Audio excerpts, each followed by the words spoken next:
In this short video, I'm gonna share some of features of Soho Inventory. First, real-time inventory tracking. Monitor stocks levels in real time across all location and sales channels, ensuring you always have an accurate view of your inventory.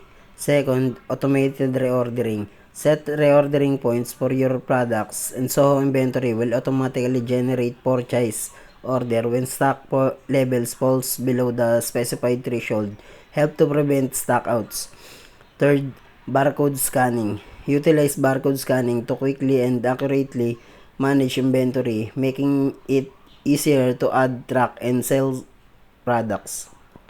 Fourth, reporting and analytics. Generate detailed reports and analytics on inventory performance, sales trends, and supplier efficiency to gain insights and improve decision making. Last, supplier management.